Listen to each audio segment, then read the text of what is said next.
This is Pet Life Radio. Let's talk pets.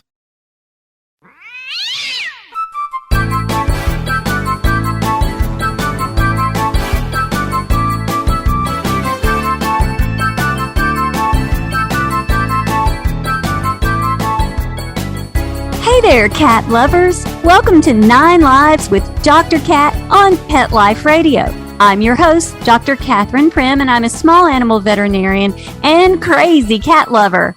I have a great guest with me today, Steve Dale, and Steve is a radio host himself. He is a public speaker, he is a writer, and he is also a certified animal behavior consultant, which is why I invited him to talk with us today about destructive clawing, because everyone that has a cat knows that this is an issue. So we are going to take a quick break and then come back with Steve to talk about destructive clawing. Take a bite out of your competition. Advertise your business with an ad in Pet Life Radio podcasts and radio shows. There is no other pet-related media that is as large and reaches more pet parents and pet lovers than Pet Life Radio. With over 7 million monthly listeners, Pet Life Radio podcasts are available on all major podcast platforms, and our live radio stream goes out to over 250 million subscribers on iHeartRadio, Odyssey, TuneIn, Stitcher, and other streaming apps. For more information on how you can advertise on the #1 pet podcast and radio network, visit PetLifeRadio.com/advertise today. Let's Talk Pets on PetLifeRadio.com.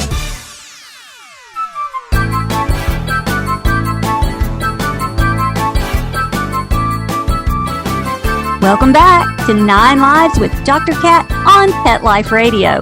I have Steve Dale with me. Hi, Steve. Hey, good day. How are you? I am excellent. I'm so happy to have you today. Well, thanks. And, you know, this is really an incredibly important topic, a topic I've been talking about for a very long time. And I suppose this is a good place to start because, you know, some people actually do not know what a declaw is. So right now, I want you to give me the finger. Well, maybe not that one, but just point at using any fingers you have. And from there, either you or I can explain what a declaw is, Dr. Prim. Well, I don't think people realize that it is literally the amputation of the last part of the finger or toe of the cat from that last joint out. So it is very, very invasive. And I don't think people realize. I think that gets minimized. So excellent point. You know, amputation is exactly the right word. I mean, declaw, that's the term we've been using for decades and decades, and that's fine. And by the way, let me back up a couple steps. So declaw was actually, I live in Chicago. It was a Chicago veterinarian way back when. Let's see, 1940, 50, 60 years ago, approximately.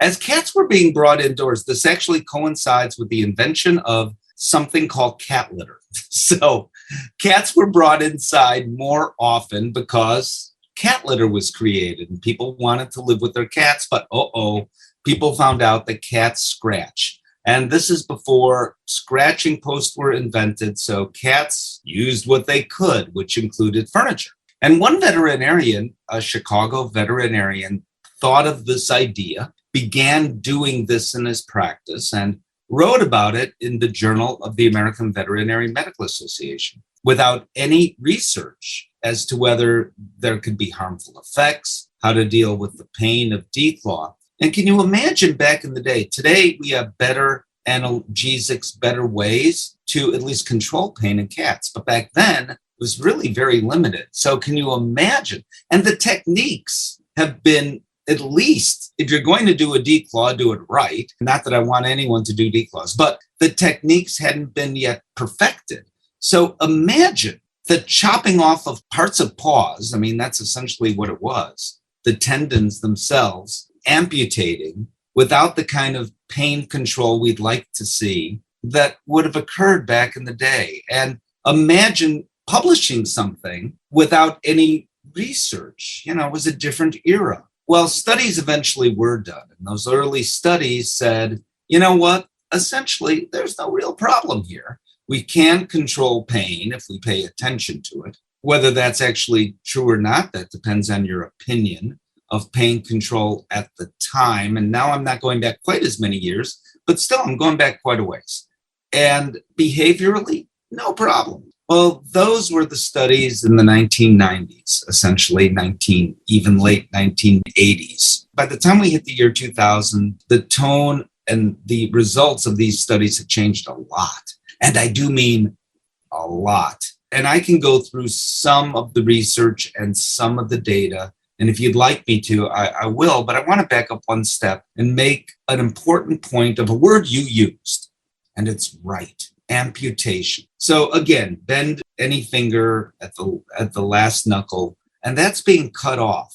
All of your cat's fingers, if you will. I mean, it's not just like clipping the nails. A lot of people know that, but they don't know what it is. Today, we use the term phantom pain to describe when a human amputee victim feels pain. And at one time, the doctors said, oh, well, that can't be. I mean, the limb isn't even there anymore. How can they feel pain? And it was kind of laughed at. Today, the notion of phantom pain, which is a kind of neuropathic pain, is not at all laughed at in the human medical field. And amputee victims, and if you know one, or maybe you're one yourself, you know exactly what I'm talking about. And happily, at least there's medication that can help. Doesn't help all people all the time, and it doesn't help all people completely, but it does, for many, provide at least some room. Well, cats are wired exactly the same way we are. So if we feel this phantom pain, cats do too. And I'll pause for a moment, but that's what I want people to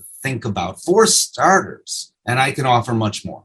So I want to throw out another word that is controversial, but I believe accurate, and that is mutilation. I personally do not perform the declaw surgery because it is brutal and it is painful. And I can only imagine having all of my fingers amputated at the last digit and still being expected to perform my daily tasks like nothing had happened. So that is why I wanted you here today, because I want to talk about alternatives and I want people to understand how brutal this procedure really is, and then have hope that this is not the only choice. So, and I know that you have some really, really good ideas, but can we talk a little bit about why cats do scratch? Oh, sure. That's a great question. So cats are hardwired to scratch.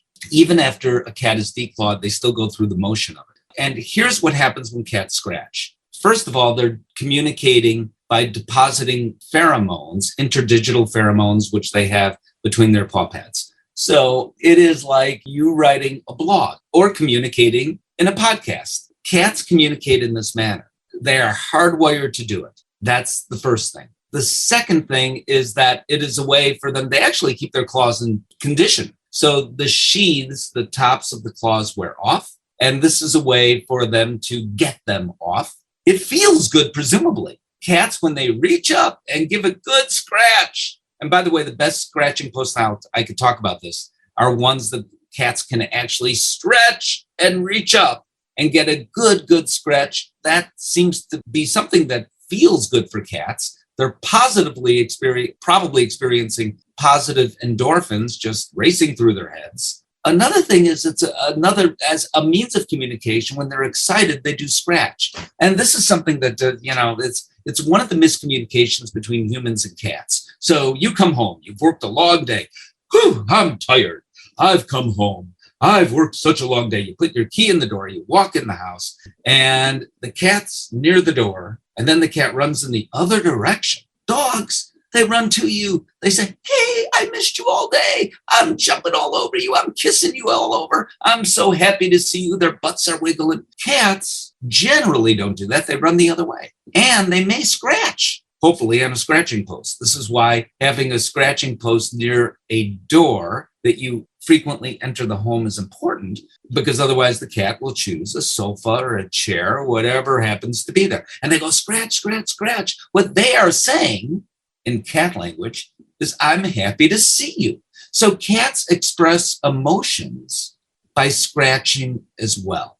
I love that. It's like a celebratory scratch. And for people that really watch their cats, they can kind of start to read that joy. And I mean, it makes me happy to see a cat do that because it makes me feel good. So Okay, now let's take a quick break and then come back and talk about your favorite products and scratching posts and ways to get cats to scratch appropriately. So let's take a quick break. Hey everyone, Michelle Fern here. Can't wait to tell you about Diggs Revel Collapsible Dog Crate. Yes, I said dog crate. Having the Diggs Revel Dog Crate was so wonderful when I was fostering some new kitties in my home. You know, I already have several cats in my home, and cats are territorial. So to get them used to the new kitties, I used the Diggs Revel Collapsible Dog Crate, which was heaven sent. It was wonderful. This is why. It's designed with safety first. No injuries to paws or jaws. It's convenient, sets up in a minute, and it literally can be raised and collapsed with one hand. It transports easy, and it's super easy to clean. And it looks great too. Blends right into your home, just like a piece of furniture. And if you're traveling this summer, check out Diggs 5-star crash-tested passenger travel carrier. It's small enough to fit right under your airline seat, but your kitty can fit in and have plenty of space. Make your pets more comfortable with Diggs' wonderful products, and for a limited time, get 15% off your entire Diggs order. Go to diggs.pet and use promo code PETLIFE15. That's diggs.pet with promo code PETLIFE15 to get 15% off your entire order. Let's talk pets. Let's talk pets On Pet Life Radio. Pet Life Radio. PetLifeRadio.com.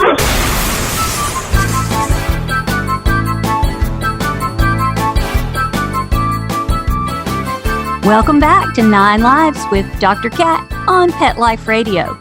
So Steve Dale, one of my favorite guests, is here to talk about destructive clawing in cats and what we can do about that. So he and I were just discussing that it makes us happy and it makes our cats happy for us to come home, and they might scratch as a display of that. So, and you mentioned that you like scratching posts that encourage the upward reach. So let's talk a little bit more about that. Oh, sure. I'm happy to do it. Let me just very, very quickly add one more thing without going through a whole long medical explanation and offering citations for dozens of studies that are now out.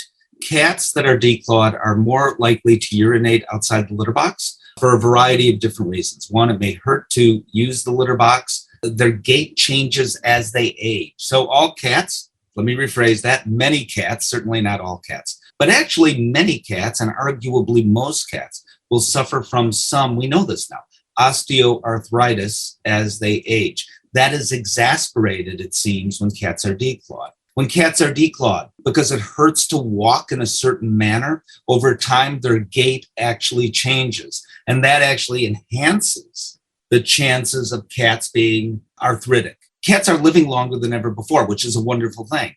When cats are declawed, that arthritis I just spoke about is even more likely to be more prominent as the cat ages. All of this is really important. Even older cats that have lived in your home for 15 years, if that cat begins to urinate outside the litter box, if the cat is that old, it may mean early euthanasia.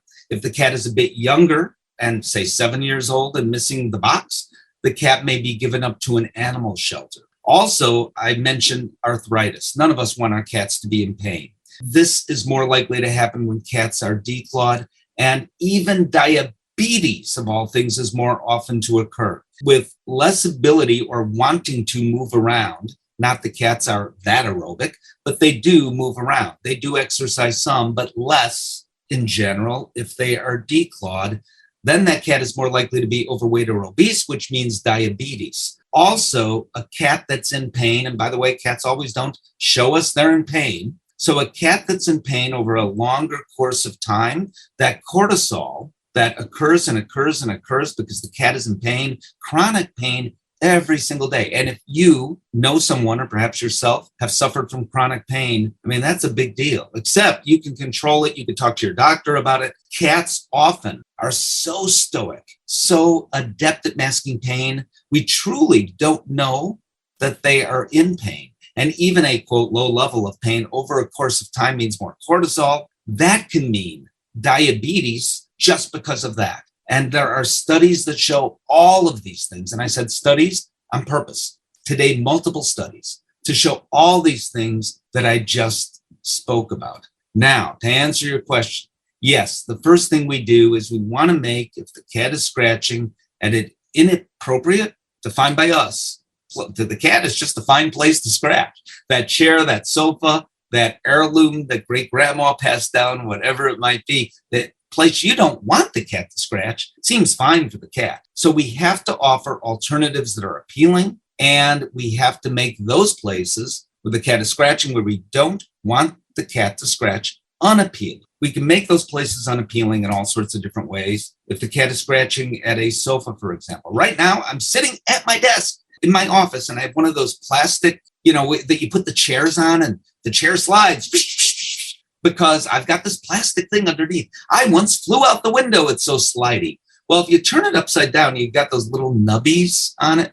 Cats don't like walking on anything that feels uncomfortable, including those little nubbies. So turning that upside down and draping that over a chair or a sofa, car mats. If it's a smaller area, because car mats aren't that big, but they've got those little nubbies underneath them. Turn one over. The cats won't walk on that. Some people try aluminum foil draped everywhere. But when company comes over, it's easy to take off what I'm talking about. Not so easy to take off like 100 pieces of aluminum foil. Also, well, that works for some cats. For many cats, they don't care about the crinkly sound the aluminum foil makes. My point, though, is, and there are other things that you can do too, to make it unappealing for the cat to scratch at those places. One more thing, if the cat is scratching at the side of the sofa, there are now products available, products plural, at Amazon.com that are scratchers that you simply can put over the side of a sofa. So think about this arm, I think, what is it called? The arm of a sofa or the back of a chair. Now they have products that on the back of the chair, right in that same place, the cat can scratch, but it can be on a scratcher device. Now, and they're not expensive. If that is not appealing to you, of course, a scratching post. A big question is, well, how many scratching posts do I need? Where do I put them? And I can answer those if you'd like, because I'm just going on and on and on here, Dr. Prim. Well, I wanted to come back to something that you were saying about the osteoarthritis and the sequela to declawing. Part of my decision to discontinue doing those procedures, and it was a long time ago, but part of it was, of course, my affiliation with Fear Free. And we know that that is just an unacceptable procedure. But before that, long before that, I treated multiple cats that were declawed really before I came into practice, and I x-rayed their little feet. And it was so devastating to me to see those images and see just the mutilation and the awful consequences of that I had decided to stop doing those procedures even before it became a requirement at Fear Free as a Fear Free certified practice. People just don't know, and people love their cats. And so that's the reason I wanted to bring you here today, because there are definitely things that we can do, and you just need to be patient to teach the cat what is appropriate. Indeed. I agree with all that. And I could talk about additional ways to actually teach cats to scratch in all the right places and what you can do. But for scratching posts, we don't know the answer to this for sure. For litter boxes, we believe that if you have 3 cats, you need 4 boxes. If you have 2 cats, you need 3 boxes. It's the number of boxes you need is the number of cats you have plus 1. So if you have 17 cats, in theory, I hope you don't have 17 cats, but if you do, you need 18 litter boxes. It's 1 more than the number of cats in the home. For scratching posts, it's the same thing. We believe, we're assuming, we think. There's no studies to demonstrate this, but it's a good idea or seems to work. So if you have 2 cats, 3 scratching posts, I'm talking about vertical scratching posts. It's important where the scratching posts, plural, are located. And I will tell you, we have 1 cat, and I'm counting now in my head, we have 4 posts. And we live in a condo. It's, nice and spacious for Chicago, but it's not like a great big house up in the country, and we have 4 posts, Giving cats plenty of choices, that's important. Putting a post at least near, very close is better, to where the cat is currently scratching. If the cat is scratching somewhere you don't like, is a very important idea. But also putting one near a doorway that people come in, as I spoke about at the beginning. Cats are likely to scratch in certain places. They also scratch, I missed one here. When you ask me why cats scratch, it's simply sometimes to stretch when they get up. So cats get up 5 times a day, some older cat 15 times a day, right? From all the cat naps. And they get up and they need a good scratch, just like we need a good stretch. They do stretch while they scratch. So a place where the cat frequently sleeps and snoozes, that's a good place as well. You don't want, for your own sake, probably as much as anything else, a scratching post in the middle of a room. But we definitely want to think about rooms we're in frequently, that the cat is also in frequently. And those are places where we would put a post as well. Now, along with those vertical posts, and by the way, sturdy is important. Cat goes to scratch, post falls on the cat, cat's not going to do it again. So a sturdy post with a good heavy base. What should the post be consisting of? Well, again, research is somewhat limited, but we do have some research. All cats are individuals. Most cats, most of the time, like sisal or sisal, or maybe where you live, you'd say sisal.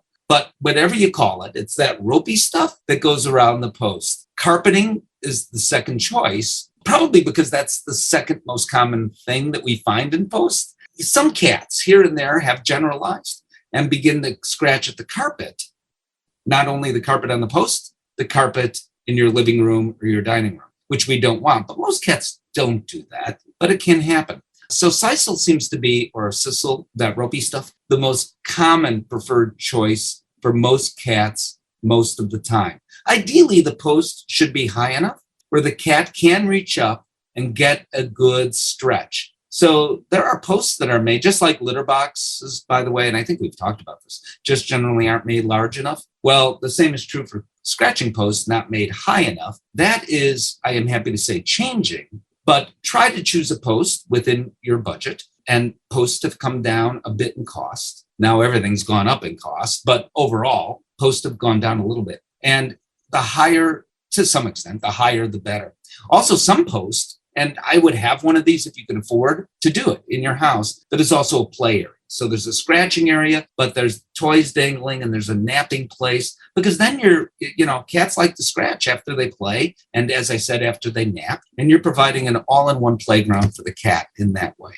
It's funny, those little welcome mats that are made out of sisal, Yes. That was Scamper's favorite. Now, it was flat on the ground, but he just loved that thing. And so it got to looking pretty rough, but we couldn't get rid of it because it was his favorite. And that's affordable. People can certainly provide that. Yeah, that's a great idea. So I talked about vertical posts. Having at least one horizontal post is a good idea as well. Now, a lot of them are very inexpensive, just, less than $10. And they even have corrugated places where you can drop catnip in. Catnip can, by the way, encourage cats to scratch. And I could talk about how to encourage cats to scratch vertically or horizontally in a moment. But those horizontal posts are sometimes made out of just simply corrugated cardboard. But I do know people, Dr. Prim, who have done just what you said. They've purchased those welcome mats and put 2 or 3 around their house, because the ones made of sisal, or that straw-y material, I don't know if it's sisal per se,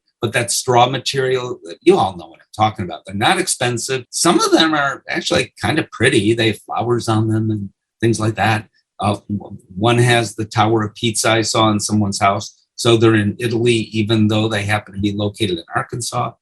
So people can accept, and the cats oftentimes like those. And you can further encourage cats to scratch or teach cats to scratch this way. Now, when kittens are of a certain age, this is ideally, now not everyone gets a cat as a kitten, and some cats have been scratching in all the wrong places and you want to redirect them. But when kittens happen to be kittens, this is really the best time. But no matter how old the cat is, what the cat is doing, as I said way early on, they're depositing pheromones. So if you can get the cat to scratch just Tuesday, Thursday, and Friday at that particular place, depositing those pheromones on the paw pads, interdigital pheromones, that's what they're called, then cats, being cats, say, oh, it's mine. It's mine. No, it is mine. And that is what you want. Now, how do you encourage cats to do that? You could take a interactive cat toy with feathers of fabric at the end and wave it in front of the scratching post. Some cats will bat at that. In fact, nearly every cat will, right? They'll bat at that, and accidentally then they'll touch their paw pads to the scratching post and eventually perhaps get the idea. Some cats are really good observational learners. So it's kind of like monkey see, monkey do, except it's cat do, cat do. You scratch on the post or make a motion like you are, and some cats will actually do that as a result of that. I talked about location. Location's important. So if the scratching post is in the basement somewhere out of the way, the cat's not going to go down there when you're not around, probably, to scratch at the post. So putting a post in the first place in the proper location is really important.